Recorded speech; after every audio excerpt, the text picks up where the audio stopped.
We've been going through the Sermon on the Mount, and just kind of warming up. There's so much here. I don't know about you, but it's been great for me to really revisit these 3 chapters.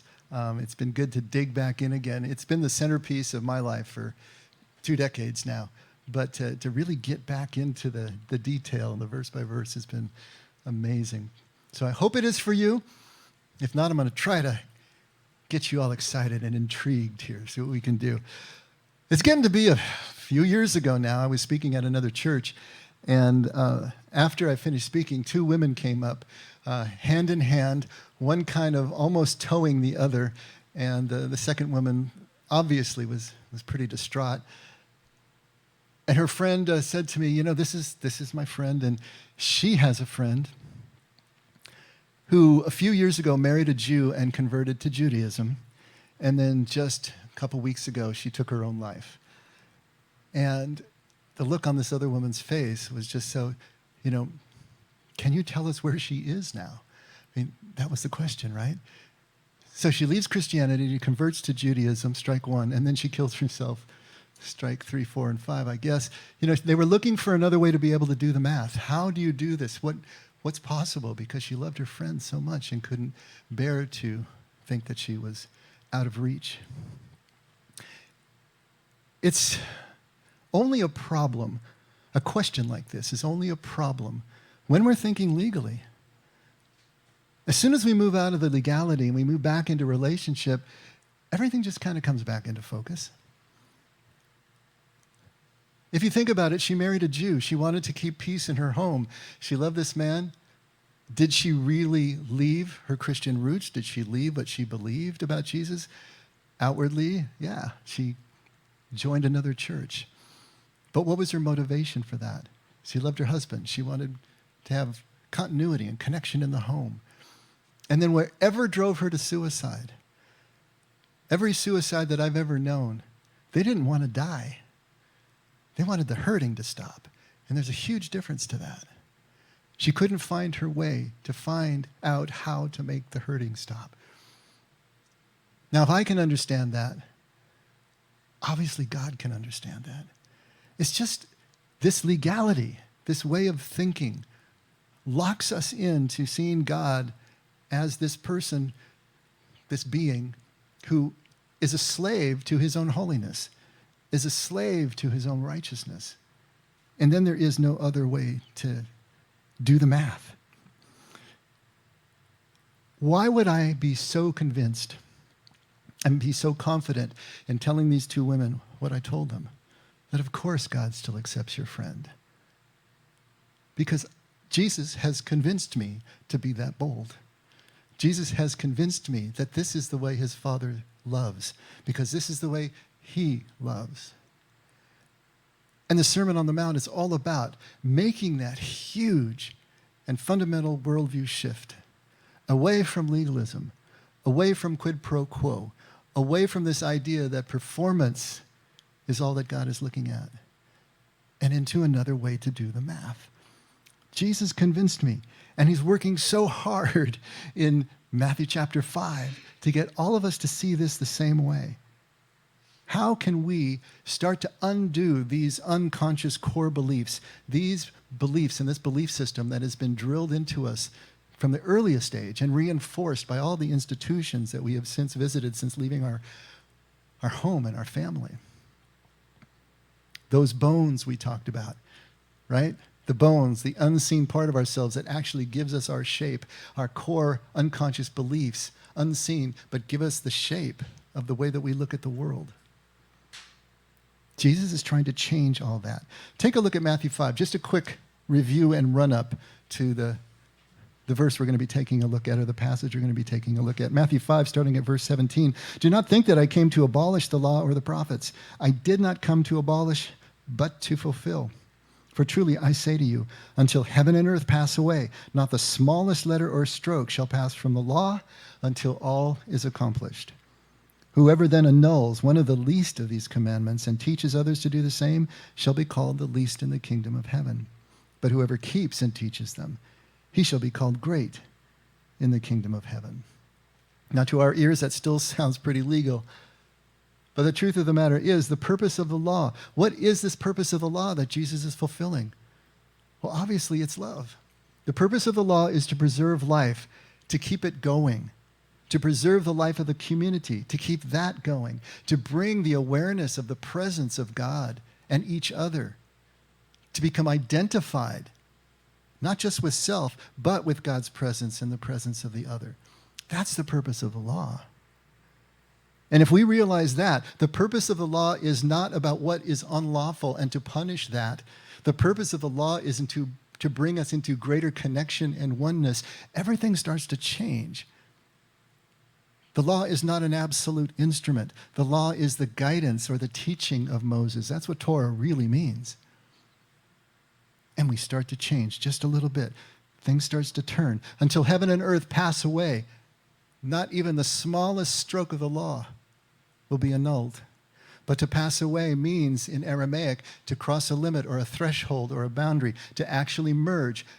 When the oneness and the unity of heaven merge with the individual form and function and seeming diversity of the earth, when we see the oneness in the diversity, the unity, even in the separation, we don't need the law anymore. We are the law. The law has become written on our hearts. Everything we do will be in concert with that unity and connection. Changes everything from the inside out. Not about following rules. Keeping the law, right? He who keeps the law is going to be the greatest in the kingdom of heaven. But not keeping the law as merely following rules. It's not about conformity. It's about transformity. All we can do with the law as we obey it is conform. But Jesus is trying to get us to a place where we transform from the inside out. Law works from the outside in. Kingdom works from the inside out. When we have imprinted God's values as our own, when we care about the things God cares about more than anything else in our lives, then following the law is just what we do as we get up and breathe every morning. We're not thinking about it. We're not feeling restricted by it. It's written on our hearts. And then we can realize that simply following rules is not what this is about. Now we have the freedom to be able to enter each situation and do what love requires. You know, I'm always thinking about those zero tolerance rules that sometimes got imposed at schools. You couldn't bring a knife to school, right? And so a kid brings a little plastic butter knife to spread his PB&J on his, and he gets suspended from the school. This is just following rules. Yeah, that was unlawful technically. But what was the intent? And what is the intent of the administrator who suspends a kid under those terms? Can we start to bring our common sense back into this law? Can we start to change our worldview so that we can see things are starting to move differently? The purpose of the law, to preserve life, to practice presence and awareness, the unity with God and with each other, actually practicing love. And with that purpose in mind, we've already talked about whether lying is always wrong. Is lying always wrong? But how about stealing? Is that always wrong? Is killing always wrong? Is suicide always wrong? See, when we start applying these principles to the law, things start to change in ways that we don't expect and may make us very uncomfortable. But if you were trying to preserve life, and your lie would preserve someone's life, if you were to steal a loaf of bread in order to preserve the life of someone, if you would kill someone in defense of someone else or even yourself, those things are still unlawful, and you may pay the price in your society for breaking that code. But they were the righteous thing to do. They were the right thing to do. Breaking the code of the law actually fulfilled the intent of the law. This is what Jesus is trying to get across to us. The law is absolute. It has to be in order to do what it's supposed to do within the community. But ethics are situational. Why would that be? Because the law has to create justice. And love looks like justice in the macro, in the group. It's essential to the preservation of the group. We have to have justice. We have to have equality. We have to have a balancing of the scale. I was just talking to a woman just last week who's going through a really difficult divorce. And she was just coming apart on the phone as I was talking to her. And she was just going on and on about how mean her ex-husband or estranged husband is being. You know, how he's being so hurtful, so uncivil, and just pounding her. And I kept trying to back her off from that because she's going into mediation. I said, you know what? The courts don't care about emotion. The courts don't care if someone is mean or not. The courts are only going to care about the law. What is the black letter? What does the statute say? That's where you need to keep your focus if you're going to get through this with everything intact. And then she went from there to say, but he's trying to steal all our finances. He's squirreled things away. He's done this. He's done that. You know? And I said, and she kept saying, it's just not right. It's just not fair. And we all agree, right? Then I had to remind her, the courts aren't about right and wrong. They are not. Does that blow your head a little bit? A little purple smoke coming out? The courts aren't about right and wrong. The courts aren't about what's fair. The courts are about what's lawful. The courts are about justice. Justice understood as resolving conflict within groups with the least amount of damage. That's what the courts are about. It's not about right and wrong. It's not even sometimes about justice, but we do the best we can. It's imperfect, but the whole idea is to resolve conflict with the least amount of damage. It's not about right and wrong. That was a hard pill to swallow. But she started to calm down. If she is going to be able to navigate through this, she has to start looking at it that way and put down that outrage that is only hamstringing her from being able to make clear decisions. Jesus is trying to get us to see things. The courts, justice, not about right and wrong, they're about law. But ethics and morals, what's the difference between ethics and morals? What are ethics and morals? Well, they're both about right and wrong. Conduct for an individual. Ethics, though, come from an outside source of standards. Morals come from your own internal compass, your own principles, wherever you have gleaned them. But ethics and morals are about right and wrong. They're about right and wrong conduct that you are conducting in all of your relationships, wherever you go. Courts are about justice, about law. Ethics and morals are about right and wrong conduct. To be ethical, to be moral, you might have to be unlawful. Do you get that? My favorite story about Henry David Thoreau wouldn't pay his taxes because it was supporting the Spanish-American war that he thought was absolutely immoral. Got thrown into jail. His friend Ralph Waldo Emerson comes to visit him. Henry, what are you doing in there? Ralph, what are you doing out there?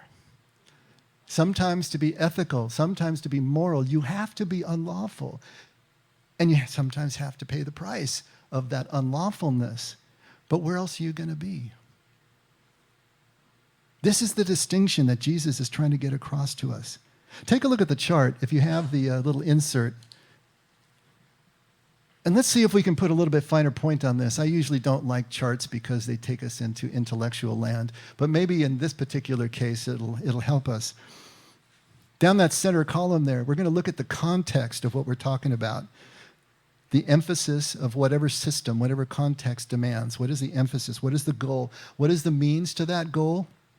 And then what's the result? So in the macro, what's the context? The context is the community. It's the group.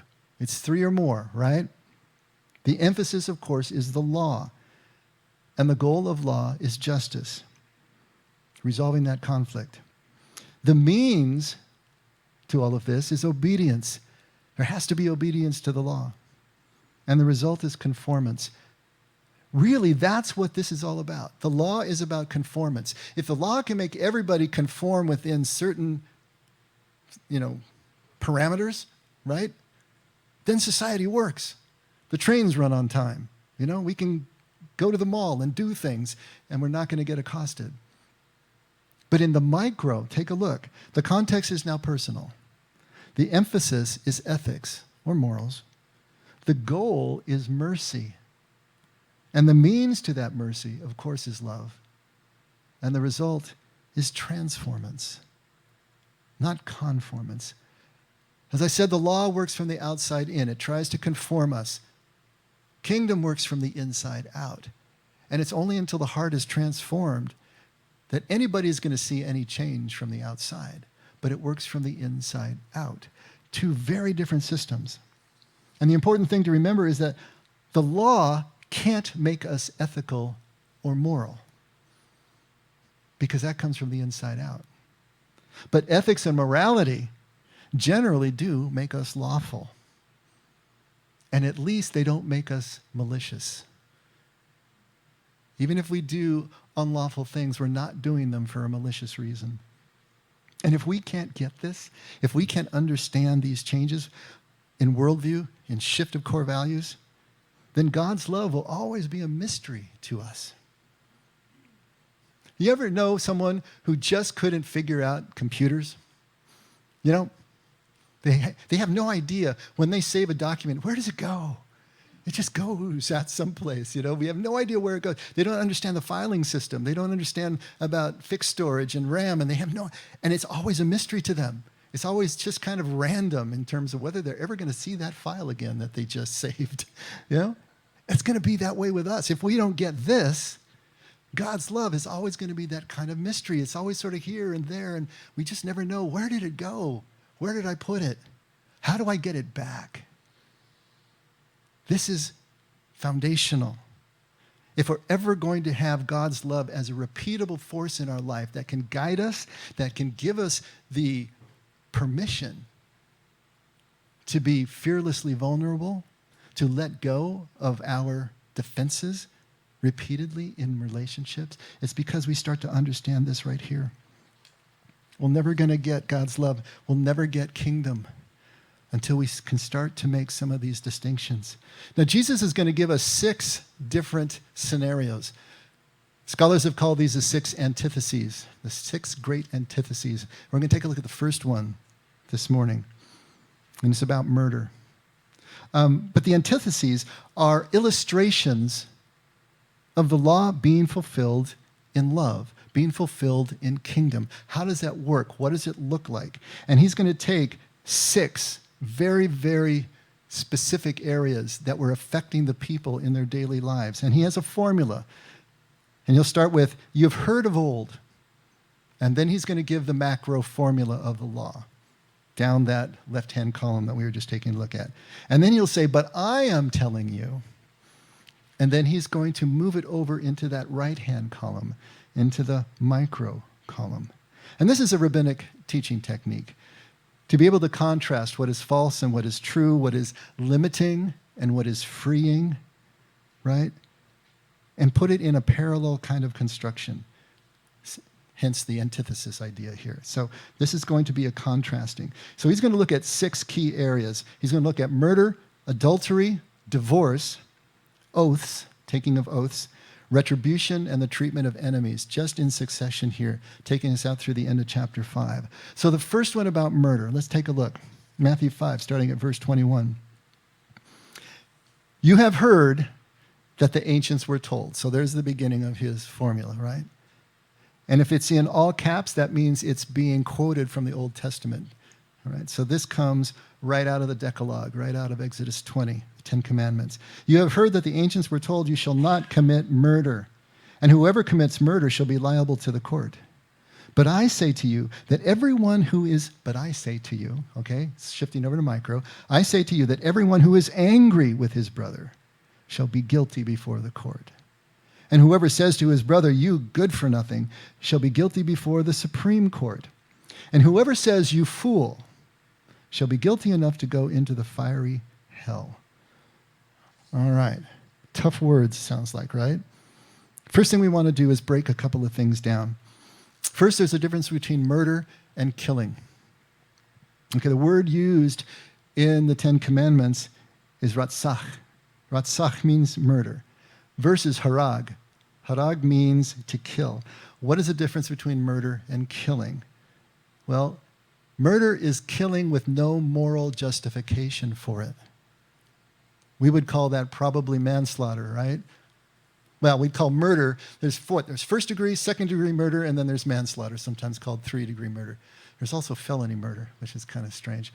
What's the difference between first and second degree murder? First degree murder means that you have malice and forethought. You thought about it, you planned it, you carried it out.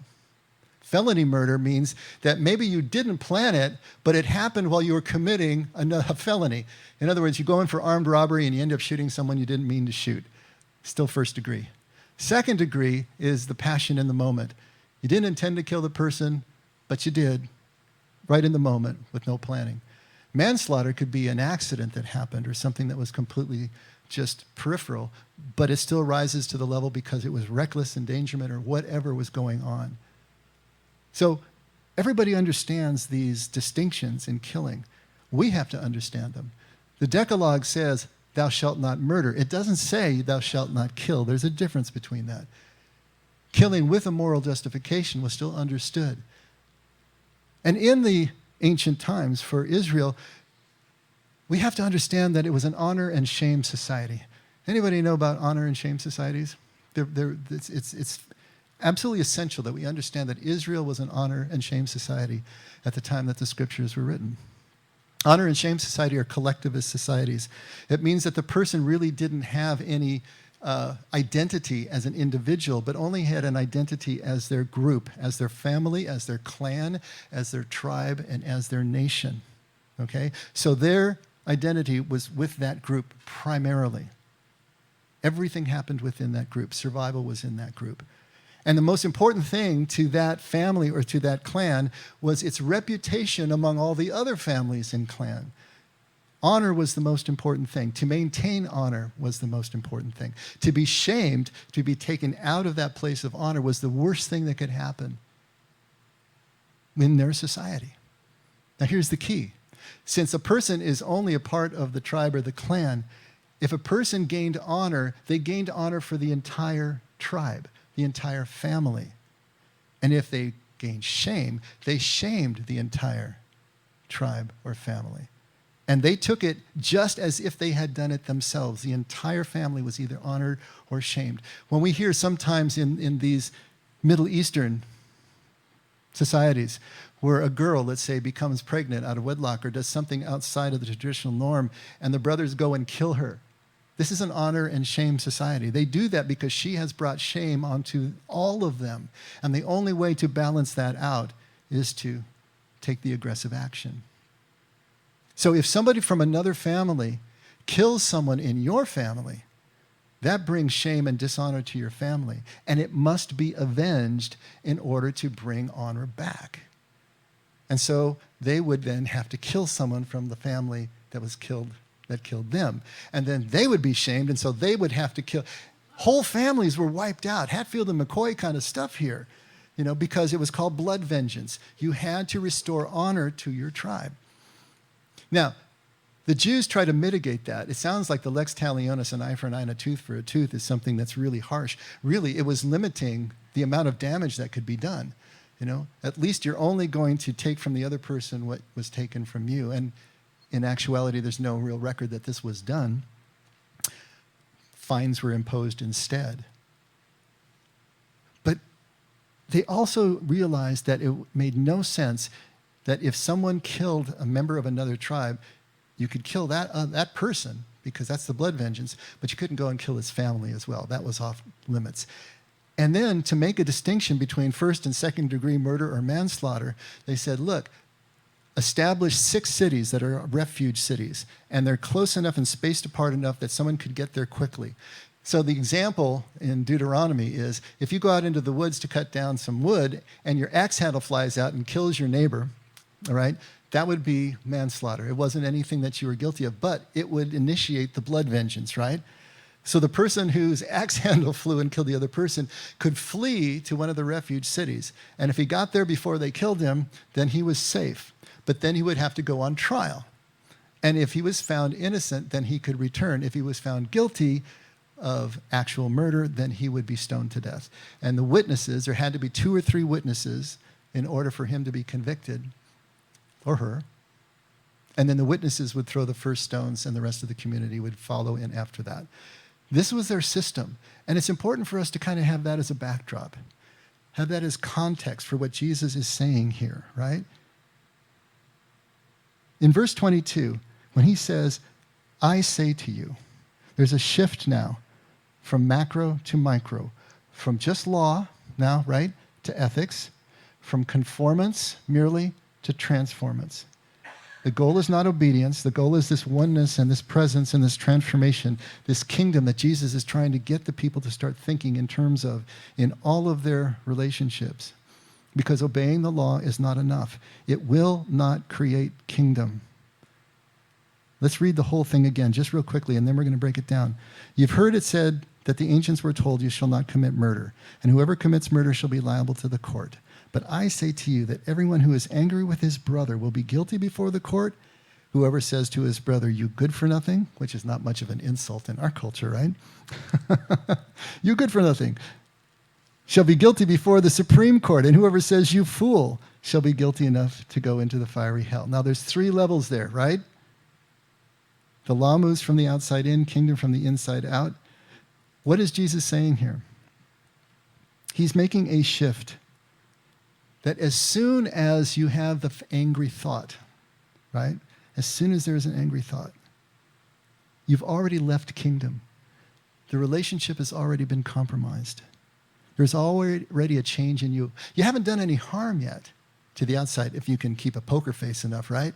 You haven't done the harm yet, but you have already been compromised inside. Now, the Aramaic actually adds to be angry without cause, without justification. But is Jesus saying that this is the same as murder? Is that what he's saying? Because that's what it says literally if you just read here. So murder and an angry thought are actually exactly the same? No, of course that's not Jesus' point. What he's doing is he is setting a micro standard for us. We are obsessed with the macro standard, with the law. He's trying to set a micro standard, that your relationship has already been compromised internally. Kingdom has already been exited, even though you haven't done any harm. But the angry person has now become separated. And remember, sin is the state of being separated. That's what it means. It's not just about unlawful behavior. It's about being separated. So the angry person is already sinful in that sense, separated from the oneness of kingdom, and guilty before the court. Now, of course, Jesus is using that in a figurative way. You're guilty before the court. Now, the court was just an individual judge, local judges or small tribunals that were set throughout the countryside. And they were used just for a minor offense. So everybody understands in that culture, okay, you're guilty before the court. That's specific. That's a minor offense. But now we move to the next level. And I should probably say before we get there, remember, you're not responsible for your emotions. You can't control your emotions. They come and go on their own. Your emotions are free. What you do with the emotions are not.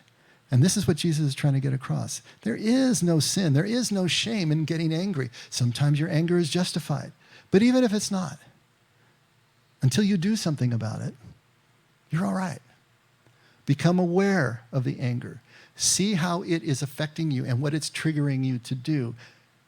Your awareness, your presence will allow you to take that breath and do the contrary action and nip this thing in the bud.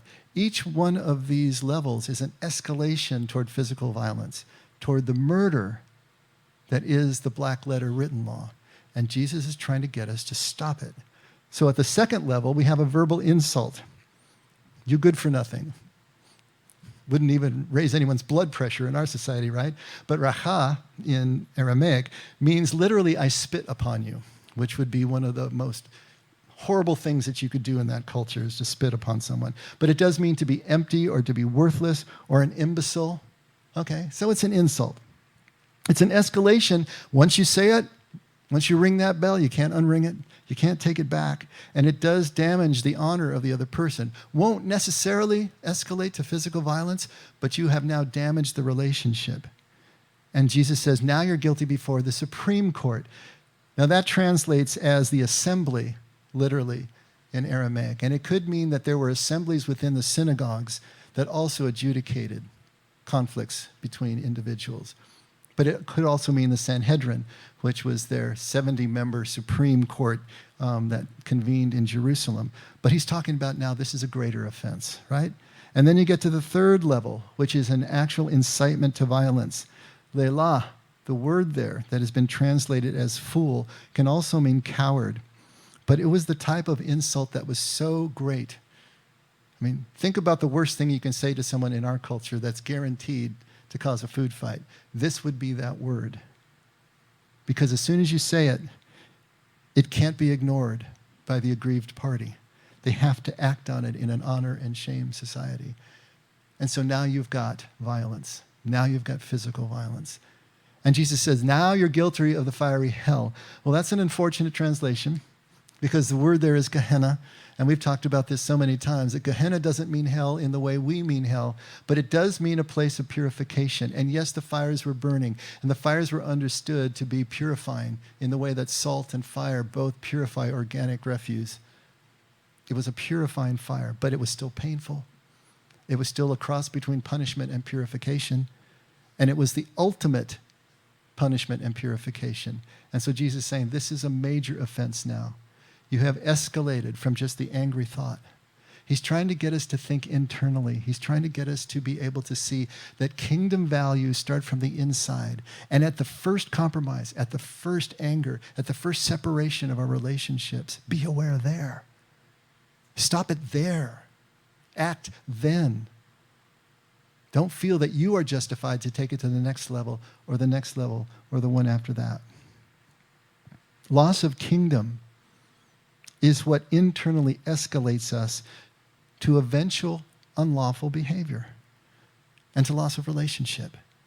Jesus wants to make us sensitive of this right here, right now. The practicing and building of awareness, the presence that kingdom actually requires for us to be part of it, partaking of it, to be it. This is what it's all about. Building awareness, building presence. He gives us two more illustrations here. At Matthew 5, verse 23 and 24. Therefore, if you're presenting your offering at the altar, and there remember that your brother has something against you, leave your offering there before the altar and go. First be reconciled to your brother, and then come and present your offering. And this probably seems so common sense to us, right? Well, of course. Maybe not. But in that culture, the ritual practice itself was everything. The ritual practice relieved you of any sin. It was like going into confession when we Catholics went into confession. And when you came out, you were clean. And you went and you said your penance at the altar rail. Now, when you walked out the door, you weren't so sure anymore, but at that moment you were clean. To do this offering, this ritual at the temple, cleaned you. But Jesus is saying, you're not clean. If your relationships aren't whole again, if you are not connected, then the offering means nothing. That's a legal fig leaf that means nothing if the heart isn't right. Fix the heart condition. Fix the relationship. And then you can go and present your offering, because you're going to need to for the community to recognize that you are clean. But it doesn't matter what the community recognizes if you aren't internally. And then finally at verse 25, he says, make friends quickly with your opponent at law, while you are with him on the way, so that your opponent may not hand you over to the judge, and the judge to the officer, and you be thrown into prison. Truly I say to you, you will not come out of there until you have paid the last cent. Make the agreement with your legal adversary, even as you're on the way. Settle your disputes in the micro. Don't let the macro take care of it. Talking to these people who are going through divorce, it's like, do I need an attorney? I says, no. If you two can agree, you can just write up the paperwork and submit it to the courts. You don't need anything. It's only when you don't agree that the courts will decide for you. And then you may not like that decision. Here's Jesus saying, as you're going to the court because of your lawsuit, stop. Talk to the person. Make an agreement. Fix it. Don't go to the court, because the court isn't about right and wrong. The court's only about law, only about justice, if it happens. And let's face it, as soon as you get to court, everyone's lost except the lawyers, right? That's just the reality of it. And even if you win in court, you've still lost kingdom. You've lost relationship. This is what Jesus is trying to get across. There is no right or wrong in a courtroom, only law. Sometimes justice, but certainly not kingdom. So what does this all do for us? What can we say trying to understand Jesus' words this way? Where does it take us? Well, the first thing that we have to understand is that Jesus is not giving us an impossible standard to try to bear. If we understand him literally to say that even having an angry thought is the same as murder, having a lustful thought is the same as adultery, because that's literally what he says in these passages, that's an impossible standard to bear. How in the world can we do that? And what we're going to do is mentally put it on the shelf because it's not real world. It's not relevant. It must be some, metaphor for something that I really don't understand. But I'm not going to use it to actually order my choices and my moments in life. But this is not an impossible standard if we understand what Jesus is trying to do and to take us through the points of escalation so that we can stop, we can take a breath, and we can move back to kingdom, regardless of how we've been triggered. The other thing this does, it puts an X over the treasure on your treasure map so that you're actually digging in the right spot. You're actually digging. The work that you do, if you understand these principles, will be going right to kingdom, right to that place where you can have the contentment and you can have the connection that makes a difference in your life, that actually transform you. And you're not just digging holes. And finally, it brings a clarity of thought and a clarity of action, a way to make choices because the principles will now make sense to us in a much more concrete way than they did before. And we won't be afraid to make the difficult decisions as much. They'll still be difficult, but maybe we can actually make them. Could I actually lie, steal, kill others or myself in order to protect life? I think I could. I suppose I have, at least on the lower end of that scale. But if you were put in that position, what would you do when it's no longer theoretical and it's actually real? Would you be willing to break the law in order to fulfill the intent of the law, to preserve life, to preserve relationship? This gives us the first ability to actually have that clarity, to make those choices. And when you're asked by two women whether her friend is in hell because of her suicide and because of her conversion, you can say with all your heart, absolutely not. Absolutely not. And your conviction will register in their faces, and you can actually give them comfort because this is what you really believe. With all my heart, I believe that this is who God is. Because with all my heart, I trust Jesus' words and trust his life and trust the record that has been preserved for us. Truthfully, the only comfort that I really have is knowing that my God is not a legal God. That is my comfort. What other comfort is there? As long as my God is legal, I don't know where I stand. As long as my God is legal, I am living in fear of punishment. And my life reflects that. My relationships reflect that. My choices reflect that. But as soon as I believe Jesus, as soon as I trust that my God is not a legal God, that my God is actually a rule breaker, then everything changes. God is a rule breaker. You have to understand that. At the micro level, at our relationship with God, he breaks the rules of justice. He breaks the law, just like the father of the prodigal, always in our favor. To give me the love that I'll never deserve under any standard except God's own love itself. That's the standard. That's the only standard. And that's what Jesus is trying to get us to understand so desperately. Let's pray.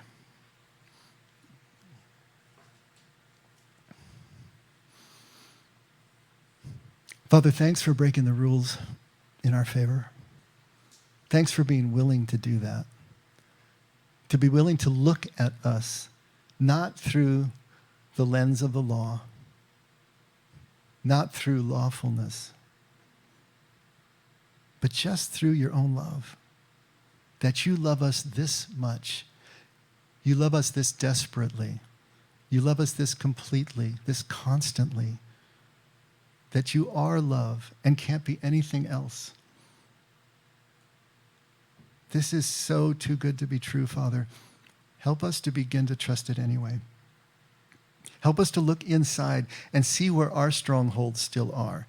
Those core beliefs that still keep us running back to the law and obedience out of fear as the basic expression of our relationship with you. Help us to change our bones. Help us to realize that in you, there's only love. Help us to get more and more comfortable with that so we can practice it ourselves and then know that we know and be convinced of what we're convinced of. Father, thank you for loving us that way, for never leaving or forsaking. Never let us forget we can only love because you loved us first. And we pray this in Jesus' name. Amen. Let's all stand.